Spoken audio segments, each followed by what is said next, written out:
Hi everyone, my name is Brian Rinaldi and I'm a developer advocate at StackBit. And today I want to tell you about a new tool that you can use to develop truly data-driven Jamstack applications. The tool's name is Sourcebit, and let me tell you a little bit more about what Sourcebit is. So what it is an MIT licensed open source project that can help you connect your Jamstack site to data coming from a range of sources. So it does things like pull the data and the assets from the source, transforms that data if needed, and then makes the data accessible to your static site generator. So I'm going to show you how by running through a quick demo. So what you're seeing here is the fan page that I built for a video game named Control. Excellent game, highly recommend it if you have the time to check it out. But as you can see right now, there's no content on this page at all. All of my content actually exists within Contentful. So you can see I have an about page and a number of blog posts. If you check out the blog posts, you can see that it has a description, a header image, and a bunch of content. So how can I get that content from Contentful to my Hugo site here? That's where Sourcebit comes in. Okay, let's walk through the steps to configure Sourcebit. The best way to do that is to use the interactive configuration process, which we can start by entering npx create-sourcebit. It's going to download Sourcebit and then run me through the steps. In this case, I want to choose Contentful as my source because that's where my content is. Then I want to choose Transform Assets, which will pull down images, update the URLs in the content, and so on. So it's a really useful tool. And next, because I built this using Hugo, I want to choose Hugo.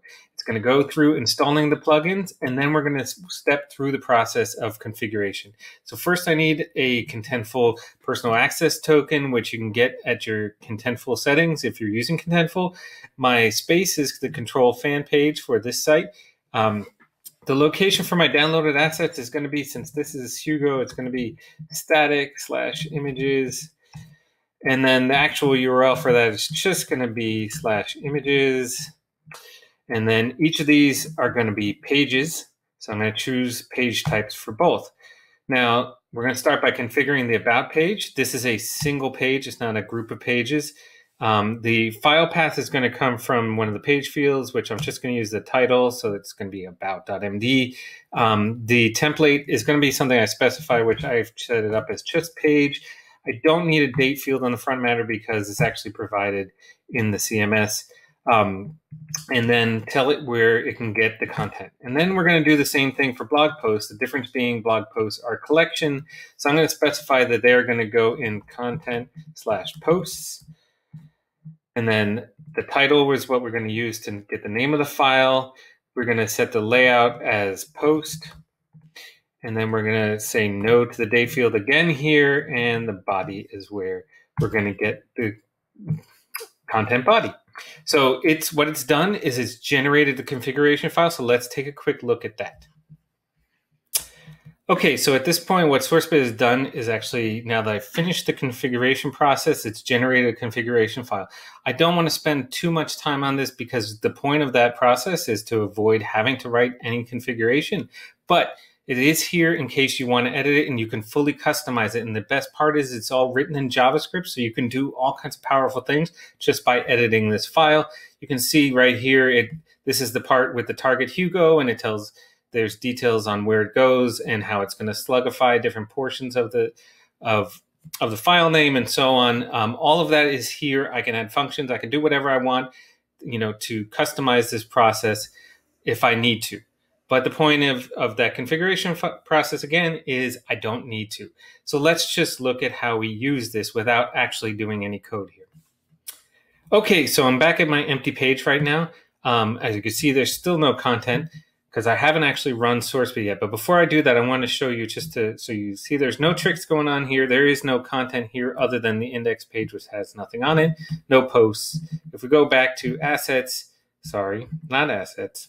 If we go back to static images, you'll see there's no images other than the logo and the background image, which are used on the page. So let's go to my command line, and we're going to clear this out.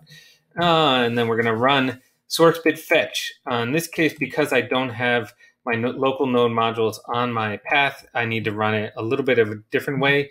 But as you can see, it runs and it pulls all that content. All of the images are here. The about page is here. That background image has now been downloaded as well. You can see the content there. Let's look at a post here. If we look at this post, you can see that not only is the background image, but this image has all been downloaded. We can go actually check here in the images. Are all the images pulled from Contentful? And if we go into content, you can see the about page and the post pages are all there now.